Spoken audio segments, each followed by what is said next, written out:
श्री कृष्ण भगवान के चरणों में शीश झुकाओ, श्रद्धा भाव से पूजा हरि, मनवांछित फल पाओ। सत्यभामा ने कहा, हे प्रभु, आप तो सभी काल में व्यापक हैं और सभी काल आपके आगे एक समान हैं। फिर यह कार्तिक मास ही सभी मासों में श्रेष्ठ क्यों है? आप सब तिथि में एकादशी और सभी मासों में कार्तिक मास को ही अपना प्रिय क्यों कहते हैं? भगवान श्री कृष्ण ने कहा, हे भामिनी, तुमने बहुत अच्छा प्रश्न किया है। मैं तुम्हें इसका उत्तर देता हूँ, ध्यानपूर्वक सुनो। इस प्रकार एक बार महाराजा बेन के पुत्र राजा पृथु ने प्रश्न के उत्तर में देव ऋषि नारद जी प्रश्न किया था और जिसका उत्तर देते हुए नारद जी ने उसे कार्तिक मास की महिमा बताते हुए कहा, हे राजन, एक समय शंख नाम का एक राक्षस बहुत बलवान और अत्याचारी हो गया था। उसके अत्याचारों से 3 लोकों में त्राही त्राही मच गई। उस शंखासुर ने स्वर्ग में निवास करने वाले देवताओं पर विजय प्राप्त कर इंद्र आदि देवताओं एवं लोकपालों के अधिकारों को छीन लिया।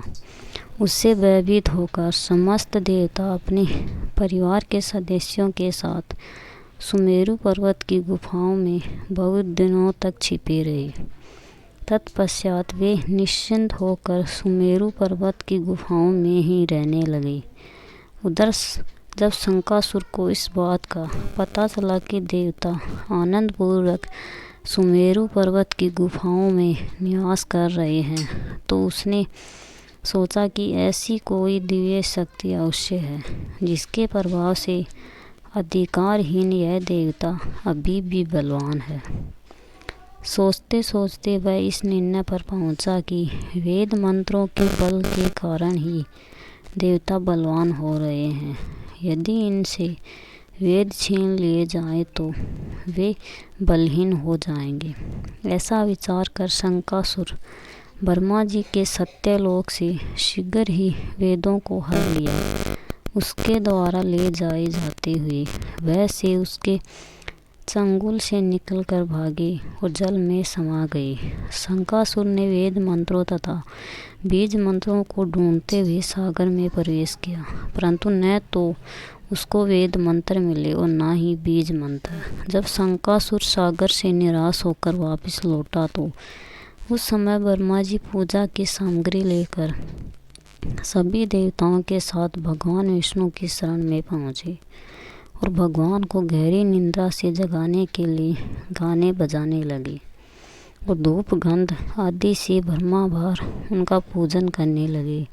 धूप दीप नैवेद्य आदि अर्पित किए जाने पर भगवान की निंद्रा टूटी और वह देवताओं सहित ब्रह्मा जी को अपना पूजन करते हुए देखकर बहुत प्रसन्न हुई तथा कहने लगी, मैं आप लोगों के इस कीर्तन एवं मंगलाचरण से बहुत प्रसन्न हूँ। आप अपना अभीष्ट वरदान मांगिए, मैं अवश्य प्रदान करूँगा।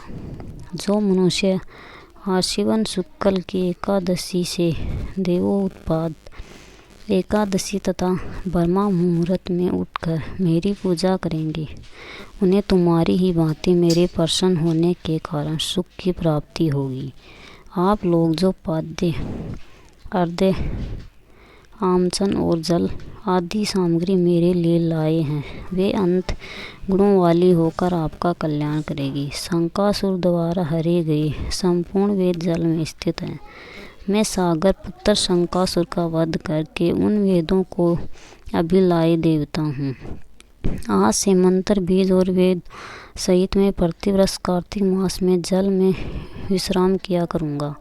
अब मैं मत्स्य का रूप धारण करके जल में जाता हूँ। तुम सब देवता भी मुनीश्वरों सहित मेरे साथ जल में आओ।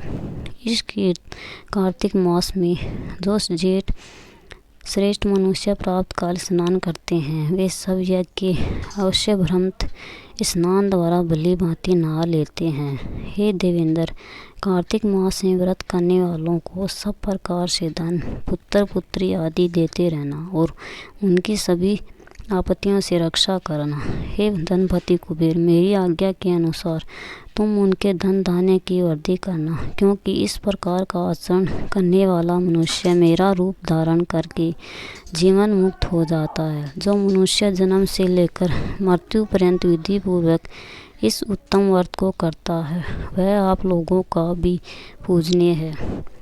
कार्तिक शुक्ल पक्ष की एकादशी तिथि को तुम लोगों ने मुझे जगाया है, इसलिए यह तिथि मेरे लिए अत्यंत प्रीतिदायिनी और माननीय है। हे देवताओं, यह दोनों व्रत नियम पूर्वक करने से मनुष्य मेरा सानिध्य प्राप्त कर लेते हैं। इन व्रतों को करने से जो फल मिलता है वह अन्य किसी व्रत से नहीं मिलता।